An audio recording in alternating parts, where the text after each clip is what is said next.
আসসালামু আলাইকুম। আশা করি সকলে ভালো আছেন। ফটোগ্রাফি করতে কে না ভালোবাসে। সো আপনি কোনো জায়গায় একটি ঘুরতে বা কোনো কিছু করতে গেলেন, সো সেখানে আপনি দেখলেন যে আকাশটা দেখতে খুব দারুণ বা চমৎকার লাগছে। সো আপনি সেখানে একটা ছবি তুললেন, কিন্তু ছবিটা তোলার পর যেমন আকাশটি দেখেছিলেন আপনার ক্যামেরাতে তেমন আকাশটি ওঠেনি। দেখতে ফ্যাকাশে বা হোয়াইট রয়েছে। সো কি করে আপনি আপনার আকাশটিকে, পিছনের আকাশটিকে চেঞ্জ করবেন বা যেকোনো ফটোর পিছনের আকাশ পরিবর্তন করবেন? সো আজকের এই ভিডিওতে আমি আপনাদের সেটি দেখাবো, তাও আবার হাতে থাকা একটি মোবাইল ফোন ব্যবহার করে। সো জানতে হলে পুরো ভিডিওতে দেখতে থাকুন। পুরো ভিডিও যে রয়েছে আমি রাসেল, আর আপনারা দেখছেন এডিটর বস। তো চলুন শুরু করা যাক। So welcome back guys. So এই কাজটি করার জন্য আপনার ছোট্ট একটি মোবাইল অ্যাপ্লিকেশনের প্রয়োজন হবে, যেটির নাম পিক্সার্ট, যেটি প্লে স্টোরে অ্যাভেলেবল রয়েছে। আপনারা সেখান থেকে চাইলে ডাউনলোড করে নিতে পারেন। সো পিক্সার্ট অ্যাপ্লিকেশনটি ডাউনলোড করার পর সেটিকে ইনস্টল করে জাস্ট ওপেন করে দিবেন। সো ওপেন করে দিলে বিভিন্ন পারমিশন চাইতে পারে, যথারীতি সকল পারমিশন দিয়ে অ্যালাউ করে দিবেন। তার নিচে যে প্লাস আইকন রয়েছে এই প্লাস আইকনে ট্যাপ করবেন। প্লাস আইকনে ট্যাপ করলে আপনি কি আপনার ফোনের সকল ফটো দেখতে পারবেন। সো আমরা এখান থেকে একটি ফটো বেছে নিচ্ছি। সো আমরা লাইভ একটি ফটোগ্রাফি করে একটা আকাশের ছবি আমরা তুলে নিচ্ছি।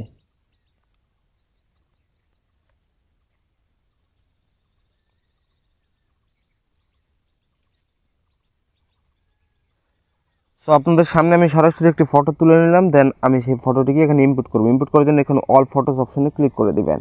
অল ফটোস অপশনে ক্লিক করে দিলে আপনি আপনার গ্যালারি থেকে যত প্রকার ফটো রয়েছে সকল কিছু এখানে শো করবে। জাস্ট যে ফটোটি এখানে অ্যাড করবেন সেই ফটোটির উপর টাচ করে দিবেন।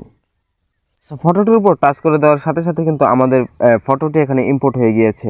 সো এখন এই ফটোটি দেখতে, আকাশটা দেখতে খুব বাজে লাগছে। সো ওটিকে আমাদের চেঞ্জ করতে হবে। চেঞ্জ করার জন্য এখানে নিচের দিকে যে বিভিন্ন অপশন রয়েছে এখান থেকে জাস্ট স্ক্রল করছে, অ্যাড ফটো নামে যে অপশনটি রয়েছে সেই অ্যাড ফটো অপশনটিতে ক্লিক করে দিবেন। এই যে অ্যাড ফটো অপশনটি, সেই অ্যাড ফটো অপশনে ক্লিক করে দেওয়ার পর আপনাকে আবার আপনার গ্যালারিতে নিয়ে যাবে। গ্যালারিতে থাকা সকল ফটো এখানে শো করবে। সো এখান থেকে আপনি যে কোনো একটি আকাশের ফটো এখানে ইম্পোর্ট করবেন। সো এই আকাশের ফটোগুলো বা স্কাইয়ের ফটোগুলো আপনারা কোথায় পাবেন? আমার ভিডিও ডিসক্রিপশন বক্স চেক করলে সেই ফটোগুলো পেয়ে যাবেন, অথবা আপনার গুগলে যদি সার্চ করেন স্কাই লিখে, তাহলে হাজার হাজার এরকম ফটো পেয়ে যাবেন। সেখান থেকে আপনারা ডাউনলোড করে নিয়ে আপনি আপনার ফটোতে ব্যবহার করতে পারেন। সো এখান থেকে আমি আমার ফটো ইনপুট করার জন্য এই যে রিসেন্ট নামে যে অপশন রয়েছে রিসেন্ট অপশনে ক্লিক করে দিলাম। দেন এখানে আমার ফোনের সকল ফোল্ডার শো করবে।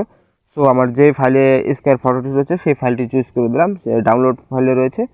সো ডাউনলোড ফাইলে চুজ করে দেওয়ার পর আমি নিচের দিকে স্ক্রল করে যাচ্ছি। দেন এখানে এই যে আকাশের আমি এই ফটোটি ইম্পোর্ট করব। ফটো ইম্পোর্ট করার জন্য ফটোর উপর ক্লিক করবেন, দেন অ্যাড অপশনে ক্লিক করে দেবেন। অ্যাড অপশনে ক্লিক করে দেওয়ার সাথে সাথে এই ফটোটি আমাদের এখানে অ্যাড হয়ে গিয়েছে। সো এটাকে মূলত এখন ড্র্যাগ অ্যান্ড ড্রপ করে আপনার ফটোর সাথে অ্যাডজাস্ট করতে হবে। সো আমি এটাকে বড় করে দিলাম। বড় করে দেওয়ার পর জাস্ট নিচের দিকে যে আবার ওই ব্লেন্ড নামে যে অপশন রয়েছে সেই ব্লেন্ড অপশনটিতে আমি ক্লিক করে দিবেন। দেন এখান থেকে জাস্ট ডার্কেন বা মাল্টিপল এটা রাখতে পারেন। সো আমি সাজেস্ট করবো সর্বদা ডার্কেনটা রাখার জন্য, বা আপনি চাইলে মাল্টিপলটাও দিতে পারেন। আপনার ফটোতে যেটা শ্যুট করে আপনি সেটা দিবেন। সো দেখছেন পারফেক্টভাবে আমাদের ফটোটিতে কিন্তু আকাশটি সেট হয়ে গিয়েছে। এরপরও যদি কোনো অতিরিক্ত অংশ আপনি মুছতে চান, তাহলে এখানে উপরে যে অ্যারো আইকন রয়েছে অ্যারো আইকনটিতে ক্লিক করে দিবেন। দেন এখান থেকে আপনি ইরেজ অপশনে ট্যাপ করে এটিকে আপনি ছোট বড় করে নিতে পারেন। দেন আপনি এটাকে ঘষা মাজা করে একটু ক্লিন কাট করে নেবেন। অলরাইট, রিমুভ করার পরে এখন মূলত আপনার এই ফটোটিকে আপনার গ্যালারিতে সেভ করতে হবে। গ্যালারিতে ফটোতে সেভ করার জন্য উপর যে টিক চিহ্ন আইকন রয়েছে এই আইকনে একবার টাচ করে দিবেন। তারপর এই ফটোটি কিন্তু অলরেডি আপনার গ্যালারিতে সেভ হয়ে রয়েছে। সো এখন চাইলে আপনি আপনার ফটোটিকে আরেকটু কালার গ্রেডিং করে আরও প্রফেশনাল লুক দিতে পারেন। সো এটা আপনার পার্সোনাল ব্যাপার। সো আমার ফটোটি যেহেতু ডার্ক টাইপের, সো আমি এটিকে একটু কালার গ্রেডিং করতে চাই, সিম্পল কিছু কালার গ্রেডিং। এই জন্য আমি আবার আমার ফোনের গ্যালারিতে চলে যাব। দেন পিকচার্ট নামে যে ফাইলটি রয়েছে সেই ফাইলটিতে চলে যাব। বর্তমান যে ফটোটি আমরা এক্সপোর্ট করলাম পিকচার্ট থেকে, সো সেই ফটোটিকে আবার নিচে শেয়ার অপশনে ক্লিক করে আমরা সেই ফটোটিকে লাইটরুমে অ্যাড করে দিব। অ্যাড করে দেওয়ার পর লাইটরুম অ্যাপ্লিকেশনটি আমরা ওপেন করে নিব। লাইটরুম অ্যাপ্লিকেশনটি ওপেন করার পর অল ফটোসে ক্লিক করব। দেন এখানে যে সকল ফটো ইম্পোর্ট করেছিলেন সকল ফটো শো করবে, যেটি নিয়ে আমার একটি বিস্তারিত ভিডিও রয়েছে, বেসিক কীভাবে কালার গ্রেডিং করতে হয় সেটি আমি দেখিয়েছি, আপনারা চাইলে সেই ভিডিওটি দেখতে পারেন। দেন আমি এই ফটোটি আবার ওপেন করব। ওপেন করার পর বিভিন্ন কালার গ্রেডিং করতে পারবো। সো আমি একটু এটার এক্সপোজারটা একটু হালকা বাড়িয়ে দিব। দেন কন্ট্রাস্টটা একটু কমিয়ে দেব, হাইলাইটটা একটু বাড়িয়ে দেব, শ্যাডোটা একটু বাড়িয়ে দেবো। এরপর মূলত আমাকে নিচের দিকে এই যে এখানে টেম্পারেচার আইকনে চলে যেতে হবে। টেম্পারেচার আইকনে যাওয়ার পর টেম্পারেচারটা আমি একটু বাড়িয়ে কমিয়ে দেখি কোনটা স্যুট করে বেশি। সো আমি একটু 9 রাখলাম টেম্পারেচারটা। এখান থেকে ভাইব্রেন্টে চলে যাব। ভাইব্রেন্টে যাওয়ার পর ভাইব্রেন্টটা একটু হালকা বাড়িয়ে দেব, একটু কমিয়ে দেব, -8 রাখবো এটা।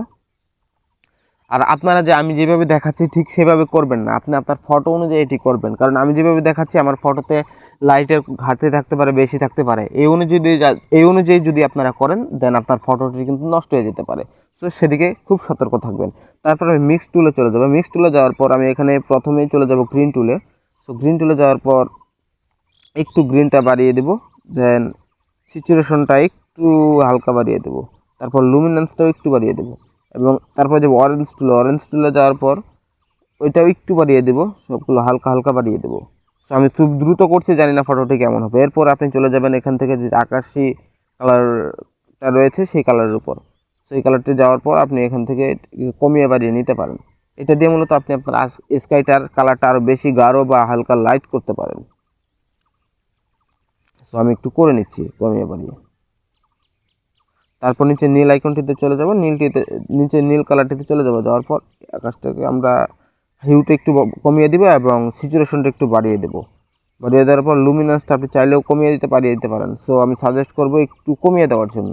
দেন আমরা কিন্তু দেখতে পাচ্ছি আমাদের ফটোটি প্রফেশনালভাবে খুব ভালো লাগছে এবং দেখতেও খুব রিয়েলিস্টিক লাগছে। তারপর ডান অপশনে ক্লিক করে উপরে 3 ডটে ক্লিক করে আমার ফটোটি আমি সেভ করে নিব গ্যালারিতে।